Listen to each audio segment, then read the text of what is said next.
양성 판정을 받게 되었고, 한 요 정도 두께 요도에 이제 삽입을 하게 됩니다. 군대에 관련된 이야기들, 질문들이 굉장히 많았어요. 여러분들께 말씀을 드리려고 용기를 내서 이렇게 영상을 좀 찍게 되었습니다.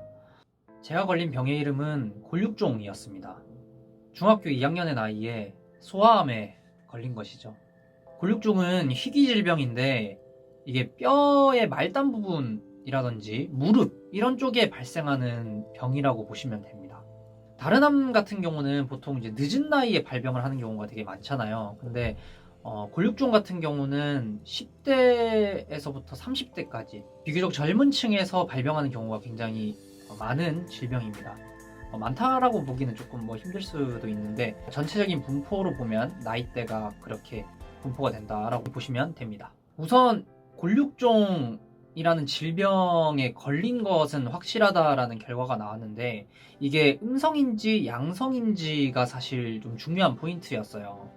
이제 그건 조직 검사를 통해서 알 수 있는 거였는데 우선 음성인 경우에는 그냥 그 종양만 떼어내고 이제 어느 정도의 항암 치료만 병행을 해주면 큰 문제 없이 이제 정상적인 생활을 이어갈 수 있었고요. 양성 판정을 받았을 경우에는 뼈를 이제 절제를 하고 항암 치료를 병행을 하면서 그냥 제 무릎이 아닌 인공관절 삽입술까지 이제 진행을 했어야 됐기 때문에 음성 판정이 나오기를 기도를 하고 그렇게 바랬던 것 같습니다. 그렇게 정말 음성 판정이 나오기를 간절하게 이렇게 빌었지만 양성 판정을 받게 되었고 결국 이제 인공관절 수술과 이제 뼈 절제 수술을 받아야만 했습니다. 그렇게 중학교 2학년의 나이에 좀 큰 수술을 하게 되었는데 여기서 이제 좀 썰을 좀 풀어보자면 사실 이 수술이 좀 되게 큰 수술이에요. 다리 옆쪽을 이제 30cm 이상을 찍고 그래서 이제 제 다리를 보면 아주 기다란 이런 흉터가 있거든요. 그래서 이제 그 살을 찍고 이제 뼈를 절제를 해서 뼈를 이렇게 자르다 보니까 이제 관절과 이 뼈 사이를 연결할 수 있는 이 심이 있어야 돼요. 그래서 이 심을 이제 뼈 사이에 이렇게 집어넣고 그런 이제 좀 큰 수술을 이제 진행을 하게 되었는데 이런 큰 수술을 하게 되면 장기간 이렇게 살이 열려져 있는 상태로 사실 유지가 되잖아요. 몇 시간 동안 이렇게 오염에 노출이 되기 쉬운 환경에 놓이게 되는데 이때 사실 제 의식이 없기 때문에 소변을 본다라든지 이런 현상들이 사실 있으면 안 되기 때문에 소변줄이라는 거를 착용을 하게 됩니다.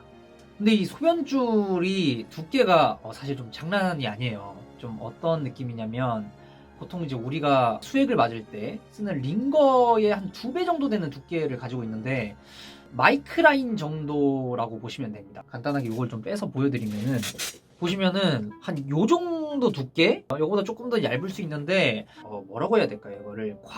이거를 요도에 이제 삽입을 하게 됩니다.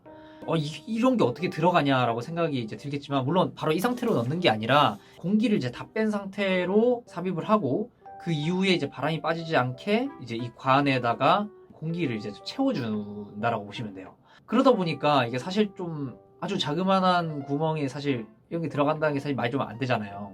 그렇게 수술을 마치고 이제 마취가 깨면서 이제 정신을 차렸는데 이게 분명 다리 수술을 했는데 이게 농담하는 게 아니라 이제 그 거시기가 너무 아픈 거예요.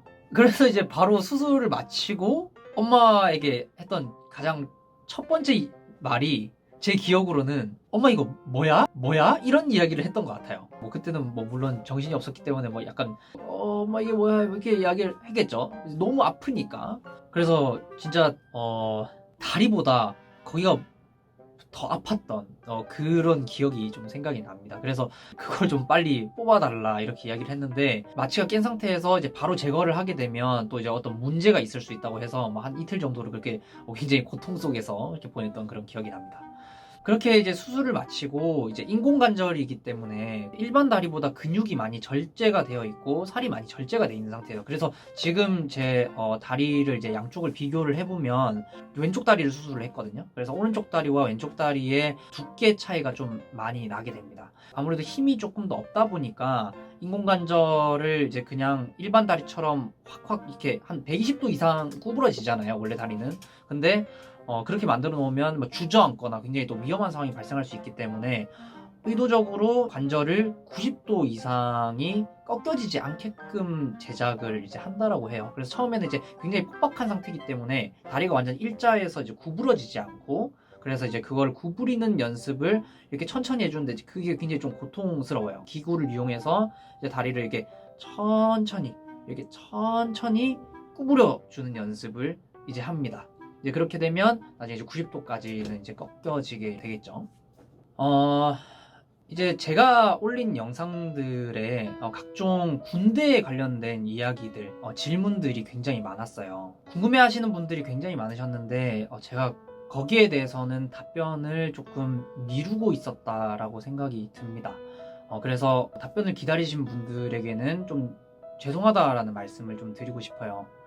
제가 그 이야기에 답변을 바로 못 드렸던 이유는 개인적으로 제가 아팠던 이야기를 하는 거에 대해서 좀 꺼려졌기 때문입니다. 아팠던 게 뭐 잘못이라든지 뭐 숨겨야 되는 부분들은 아니지만 제가 정말로 친하게 생각하고 뭔가 마음을 터놓고 이야기할 수 있는 사람들이 아닐 때는 저는 사실 이 이야기를 거의 꺼내본 적이 많이 없어요. 그러다 보니까 뭔가 많은 분들에게 제 이야기를 들려드리는 게 저에게는 좀 마음적으로 조금 어려웠다라고 생각이 좀 듭니다. 하지만 제 영상이 많은 분들이 관심을 가져주시고 좋게 봐주시는 분들, 그리고 좋은 말씀들을 남겨주신 분들이 굉장히 많았기 때문에 이걸 숨기는 게 마냥 답은 아니라고 생각이 들었어요. 그래서 이렇게 여러분들께 말씀을 드리려고 용기를 내서 이렇게 영상을 좀 찍게 되었습니다. 그렇게 이제 제 중학교 2학년의 병원 생활, 이제 항암 치료와 투병 생활이 이제 시작이 되게 됩니다.